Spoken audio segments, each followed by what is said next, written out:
Merci d'être avec nous sur la TFM, mesdames, messieurs. Tout de suite, les titres de l'actualité de ce lundi. À la une ce soir, le Sénégal à la traîne concernant l'exploitation des ressources minières, la direction des mines et de la géologie pour un renforcement de la capacité des fonctionnaires du secteur et ce, pour mieux tirer profit des ressources minières. Les pêcheurs de Gouloumbou ne savent plus à quel saint se vouer devant la menace de l'hippopotame qui sévit le long du fleuve Gambie.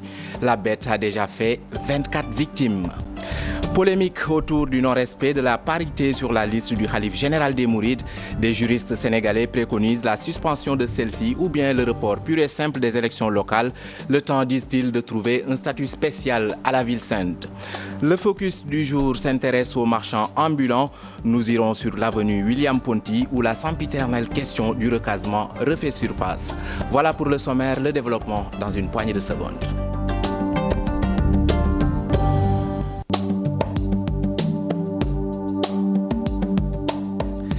Bonsoir Léa. Bonsoir Ibrahima.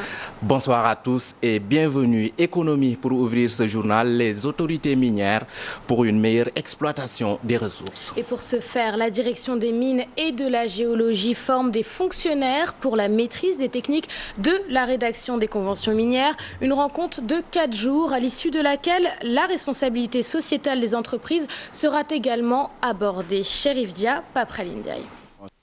C'est parce que le Sénégal ne tire pas bien profit des ressources minières que le gouvernement a décidé de former certains de ses fonctionnaires sur les techniques de rédaction des conventions minières. Si nous avons constaté qu'après avoir signé des conventions minières et après la revue de ces conventions minières, l'État du Sénégal puisse constater que nous ne tirons pas profit de ces opérations minières et laisser en l'état sans regarder le code minier, sans revoir la convention ni former les agents, c'est là où se trouverait le retard. Nous sommes donc aujourd'hui en train de prendre donc le train en marche, d'apporter des corrections. La formation est assurée par des partenaires américains. C'est pour permettre aux bénéficiaires de mieux défendre les intérêts du Sénégal pendant la signature des conventions minières. La concurrence entre pays miniers n'étant pas pour faciliter les choses. C'est la concurrence, parce qu'il y en a d'autres il y en a qui parlent de tirer vers le bas les propositions, c'est-à-dire ils vont chercher à offrir moins de fiscalité pour pouvoir attirer. Je crois qu'il faut que les États prennent conscience de la valeur qu'ils ont. Nous avons tout retracé dans la revue des conventions minières, le rapport final, pour montrer déjà les problèmes au niveau de la fiscalité, des problèmes au niveau donc, de la gestion même, du contrôle de ces opérations minières, des problèmes liés également à des clauses dans le contrat. Parce que quand vous regardez les conventions minières et vous les parcourez, les conventions presque sont des copies de la loi. Cette rencontre va durer 4 jours. En plus de la rédaction des conventions minières, il est aussi question de la RSE, responsabilité sociétale des entreprises. Les accords de pêche signés entre le Sénégal et l'Union européenne n'en finissent pas de défrayer la chronique face aux menaces des pêcheurs regroupés au sein de la plateforme des acteurs de la pêche artisanale au Sénégal. Des citoyens interrogés exhortent l'État à reconsidérer ces accords avant qu'il ne soit trop tard. Un reportage signé Salimata Aoussek et Thierno Laurent Mendy. Les accords de pêche signés avec l'Union européenne intriguent les Sénégalais. Le poisson est devenu très rare, donc l'alerte doit être sonnée.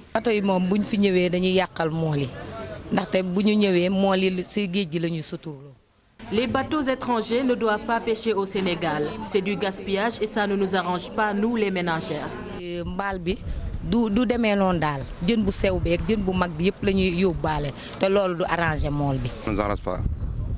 C'est dégueulasse, parce que c'est dégueulasse. Les pêcheurs sont fatigués. Ils doivent laisser les pêcheurs vivre en paix. L'essence est chère, tout est cher. Il faut laisser les pêcheurs. La mer peut contribuer à la réduction du chômage, donc l'État doit l'exploiter. L'État Sénégal doit investir dans les usines qui sont Sénégal. L'État du Sénégal doit investir dans le domaine de la pêche en créant des usines, acheter des camions frigorifiques pour servir des régions comme Tamba et Kédougou.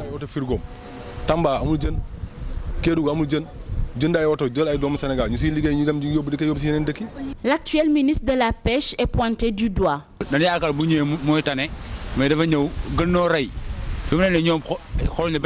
C'est le ministre qui nous a mis dans cette situation. On croyait qu'il allait décanter la situation, mais c'est pire.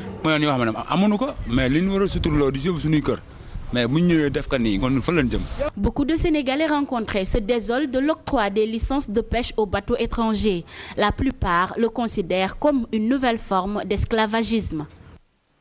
Vous l'annonciez en titre, Ibrahima, cet hippopotame qui terrorise les populations de Gouloumbou. Les pêcheurs ne comprennent pas le décret qui protège le responsable de leur malheur. Le mammifère, qui s'est montré être un animal dangereux, freine les activités des pêcheurs qui n'osent pas s'aventurer sur son territoire. Ibrahima Kamara, Mardia. Lorsque des hippopotames dictent leur loi à une communauté de pêcheurs, il y a de quoi s'inquiéter, selon ces Tchoubalo de Gouloumbou. Nous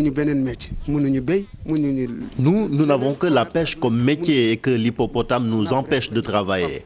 Malheureusement, l'État semble traiter cette bête mieux que nous, les humains.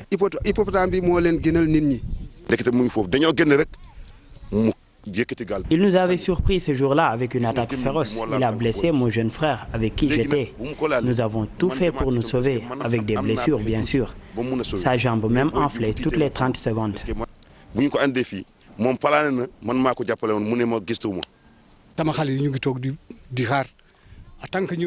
enfants sont là, ils ne travaillent pas tant que je ne viens pas.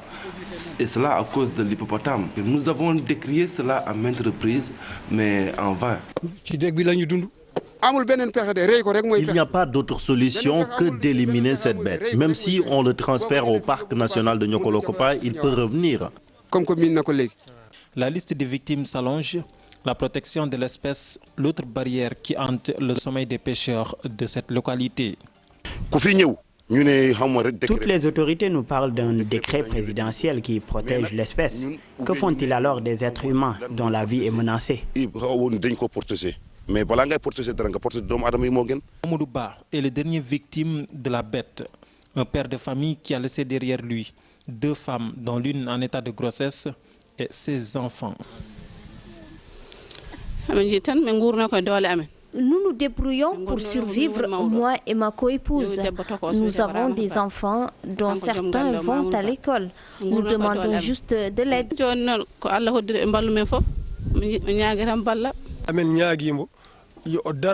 Nous demandons aux compatriotes de nous aider car nous avons vraiment besoin de cela. Notre frère a laissé derrière lui 16 enfants et cette famille a besoin d'aide.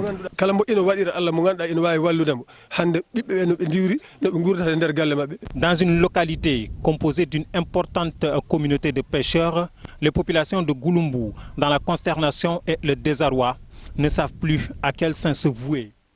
Et nous parlons politique à présent avec les élections locales du 29 juin. Des juristes préconisent la suspension de la liste électorale de Touba ou le report des élections locales. Aux yeux de ces juristes, cela permettrait de contourner la polémique née du non-respect de la parité sur la liste présentée par le khalife général des Mourides. Ainsi, ils proposent ces 2 alternatives, le temps de trouver, disent-ils, un statut spécial à la ville sainte de Touba. Aliou Kane, Modou Diop. La liste de Touba ne doit pas figurer dans les prochaines élections municipales de l'avis de certains juristes sénégalais. Selon eux, la parité est une disposition du code électoral et doit être respectée. Point de vue surtout donc, juridique, le principe c'est que toutes les collectivités locales, en tout cas toutes les listes doivent respecter la parité. À Touba, parce qu'il faut d'abord, si on annule la liste là, donc au risque de ne pas avoir, on n'aura pas une liste donc à Touba. On comprend la position du khalife. Il se comporte en propriétaire d'un titre foncier. Cette liste confectionnée sans respecter la parité n'est pas conforme à la loi.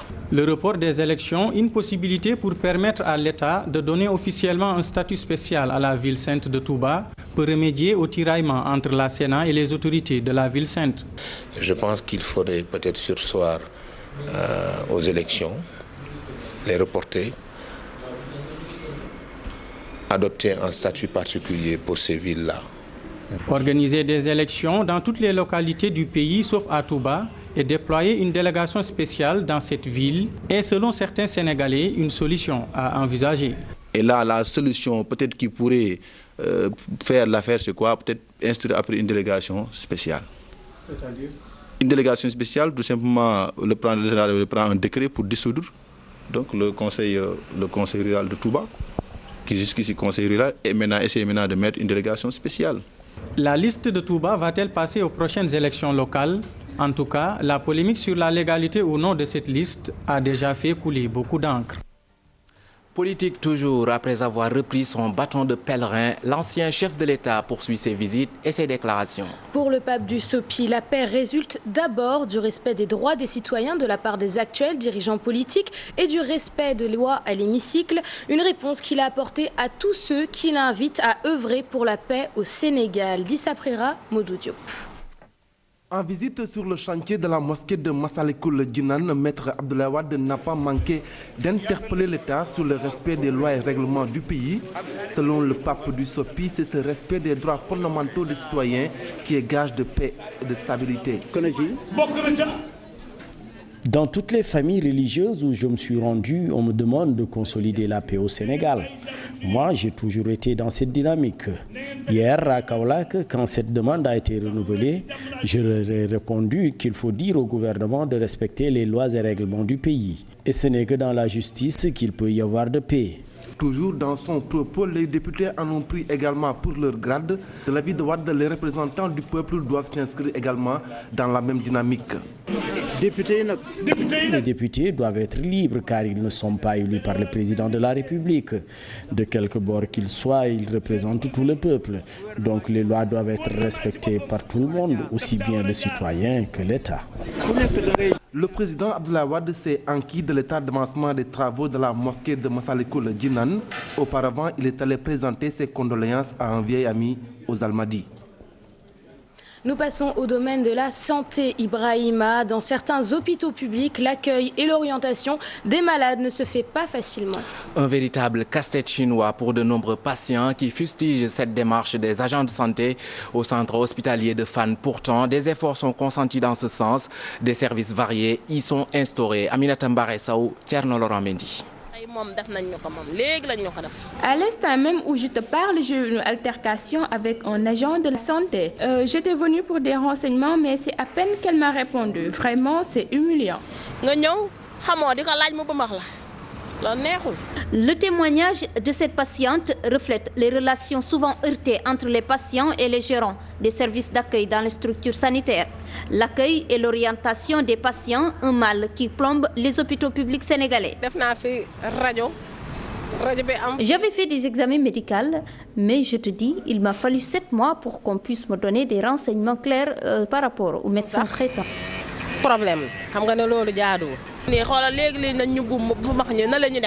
On m'a traité d'une façon à la limite honteuse. Il faut plus de respect vis-à-vis des patients. Dans ce centre d'imagerie médicale de l'hôpital Fann, plus de 150 patients sont enregistrés par jour. Autant de monde qui a poussé l'administration à ériger d'autres services d'accueil. Rien à signaler. Je suis bien accueilli et j'ai reçu les soins nécessaires. Mais pour les urgences médicales, on le prend, n'est-ce pas, au niveau du service des urgences. Il prend les véritables urgences. Donc le tri, l'unité de tri, fait partie du service d'accueil des urgences. Ça permet de décongestionner, n'est-ce pas, le service des urgences. Et nous avons initié par le passé des séminaires sur la communication interne. Je pense que donc cet effort va se poursuivre. Bien que des efforts soient entrepris dans les structures de santé publique, les patients, eux, continuent de déplorer l'accueil qui leur est souvent réservé. La 11e Biennale d'art contemporain bat actuellement son plein, une manifestation qui offre la possibilité aux visiteurs de découvrir les œuvres de nombreux artistes. À la galerie d'art, artistes sénégalais et béninois rivalisent de par leur création des œuvres différentes avec des messages bien précis. Bintouloum, Paprali Ndiaye. Rendre l'invisible visible, c'est l'objet du travail de Barkinado Bokoum. Ce jeune Sénégalais a une technique d'assemblage de petites figures géométriques vues sous différents angles pour en faire de grandes représentations.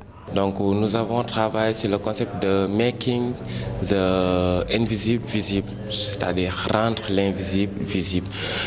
C'est juste une exposition qui consiste à travailler dans un concept qui nous permet de voir les choses sur différentes perspectives. Le plus souvent, je fais des figures humaines, mais que j'éclate et essayer de recomposer.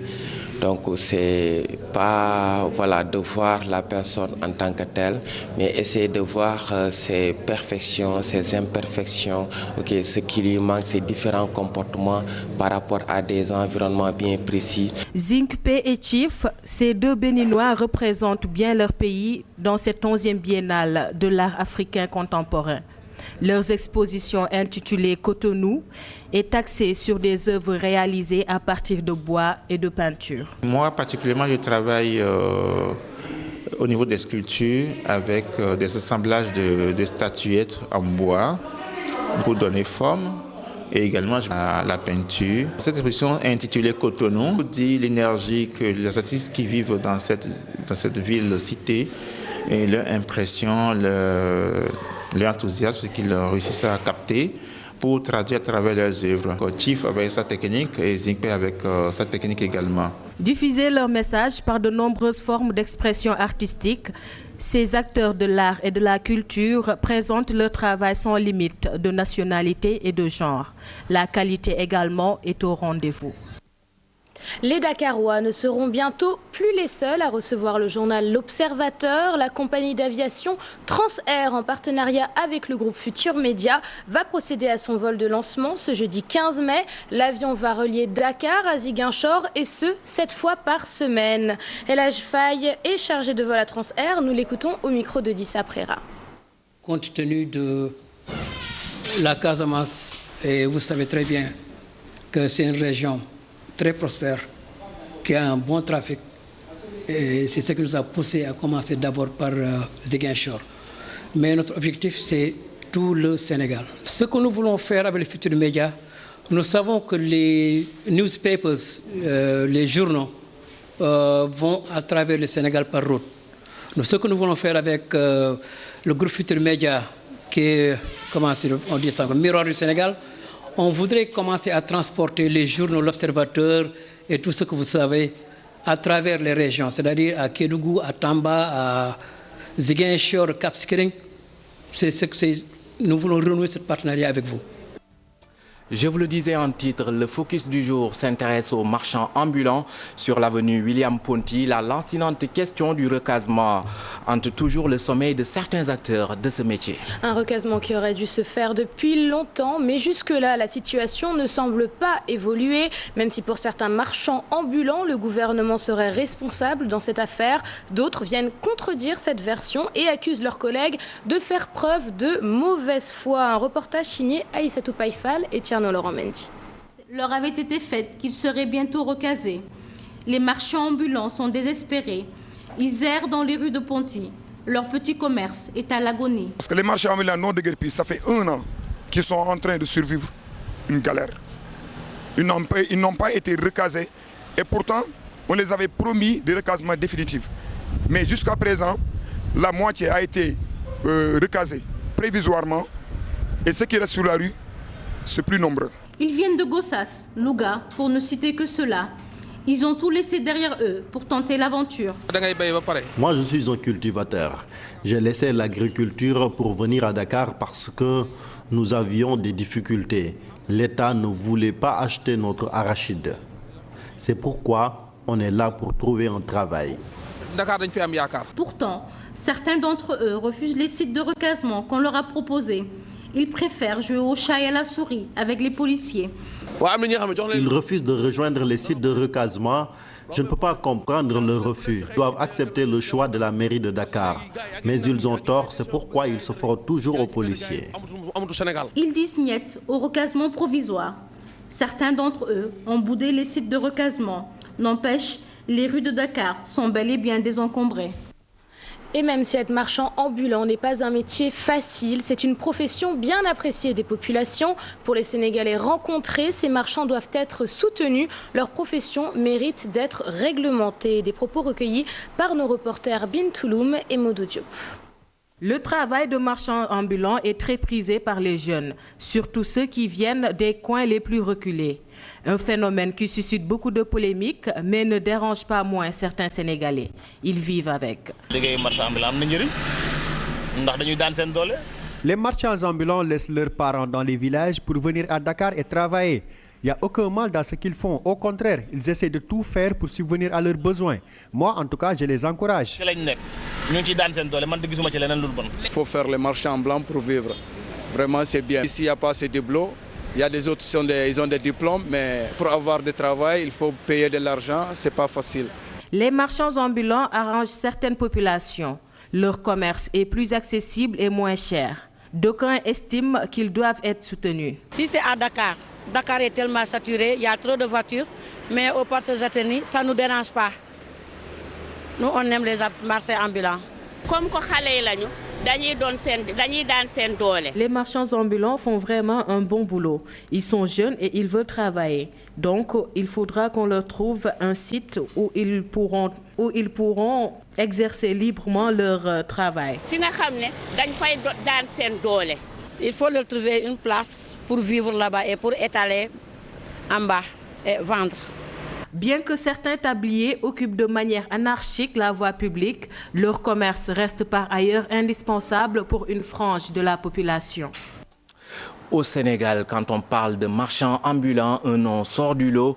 Il s'agit d'El Hadj Mor Maty Sarr, devenu incontestablement un modèle de réussite dans cette activité. Aujourd'hui, ce commerçant inspire beaucoup de jeunes à l'image de Ramatoulaye Diaw, une femme qui s'est lancée dans ce métier. Son objectif, suivre les pas d'El Hadj Mor Maty Sarr. Leur portrait dressé par Macky Tall et Mardien. Il n'y aurait de ce métier selon un adage. El Hadj Mor Maty Sarr, c'est une parfaite illustration. Ayant exploré le secteur ambulant depuis plus de 50 ans, il y a fait fortune et un nom. Selon ce dernier, le métier est un secteur pourvoyeur d'emplois. Être marchand ambulant, c'est une bonne chose. C'est un secteur pourvoyeur d'emplois et des millions de jeunes y trouvent leur compte. Il exhorte aux marchands ambulants de persévérer et demande aux autorités de les encadrer, mais aussi de privilégier le dialogue. Ceux qui exercent ce métier doivent y croire et persévérer. Les autorités doivent les encadrer et les organiser pour que tout se passe bien. Le métier de marchand ambulant est généralement dévolu aux hommes. Cette pensée n'est pas celle de Ramatoulaye Ndiaye qui n'a pas hésité à se lancer dans le métier. Je fais ce métier pour aider ma mère. Je ne pouvais plus continuer à demander de l'aide et rester à la maison. J'ai décidé donc d'être déballeuse. Cette dernière n'hésite pas à souligner les difficultés mais compte bien persévérer pour un jour arriver au niveau de son modèle Mor Maty Sarr. C'est difficile d'être marchand ambulant. On joue au chat et à la souris avec les policiers. Parfois, on nous prend nos marchandises. Le métier de marchand ambulant est un secteur qui attire les jeunes ruraux à la recherche de conditions meilleures et favorisant ainsi l'exode rural.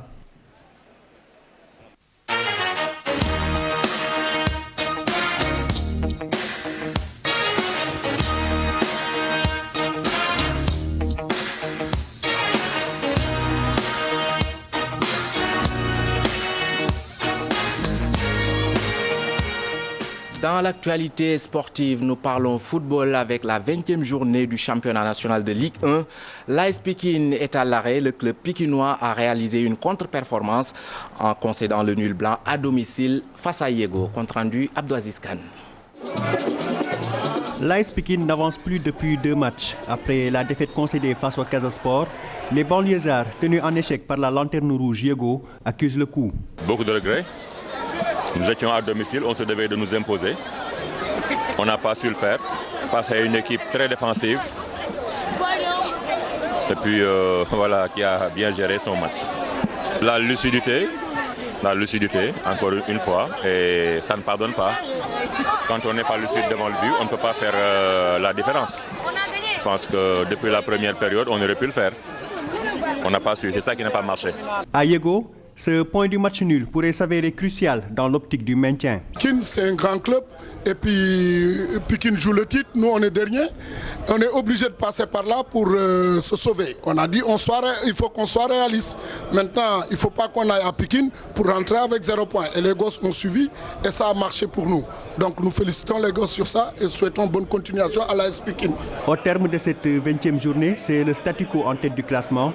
Le Jaraaf, qui a ramené 1 point de son déplacement à Kolda pour y affronter le Casa Sport, conserve la première place avec 1 point d'avance sur l'AS Pikine. Football toujours, 20e journée de la Ligue 1. Djambars de Saly perd ses points et ses nerfs. Les académiciens ont concédé le match nul, 2 buts partout devant la Linguère de Saint-Louis. Selon Boukounta Sissé, l'entraîneur de la Linguère, l'arbitrage n'aurait pas joué en leur faveur. Un avis partagé par son homologue de Djambars, Boubacar Gadiaga, qui déplore la jalousie dont serait victime son équipe. Des propos recueillis par Abdou Diouf Junior. On a dominé le Djambars de bout en bout et qu'on devait gagner largement. Maintenant, par la faute de notre naïveté, de notre maladresse, nous avons permis à Djambars de revenir par le biais de l'arbitre. Voilà la vérité. On est en train de vivre des scènes qui sont déplacées, il faut le dire, avec des entraîneurs, des équipes qui sont jaloux de Djambars. Il faut dire les choses telles qu'elles sont. Je pense que Djambars, ce n'est pas l'affaire de Boubacar Gadiaga ni des joueurs. C'est une chance qu'on a. C'est une chance au Sénégal qu'on a. On nous a donné les moyens de travailler avec des jeunes, les meilleurs jeunes au Sénégal. On ose dire qu'on a volé le match. Aujourd'hui, on a un penalty, on marque un penalty, on revient au match logiquement. Le premier but qu'on prend, il y a faute. Mais à l'arbitre ne le pas, on s'en fout de ça. Je pense qu'il faut rester dans l'esprit du jeu. On y est, nous. Mais malheureusement, la jalousie tue le football sénégalais. Toujours concernant cette 20e journée, sachez que Nyari Tali a réalisé une bonne opération en allant battre Touré Kunda 2-1. Une victoire qui permet aux Galactiques de remonter à la 8e place à 5 points du premier relégable. Lamine Dieng, le coach de Nyari Tali au micro d'Abdou Diouf Junior. Parce qu'à la clé, on s'est aperçu qu'en fin de match, donc, ils allaient nous pilonner. Donc on a essayé de mettre des milieux capables de riposter par rapport à cette forme d'assaut. Ce pilonnage en règle, nous l'avons subi, mais nous l'avons positivement subi, quoi. Et à la clé, on fait un hold-up, on marque un but sur un contre et c'est plutôt notre bonheur, quoi. Voilà, c'est la fin de cette édition, Léa. Merci à toi. Merci, Ibrahima. Merci à vous tous de nous avoir prêté attention. L'information continue. Vous retrouverez à 0h Cheikh Tidiane Diao. Bonsoir.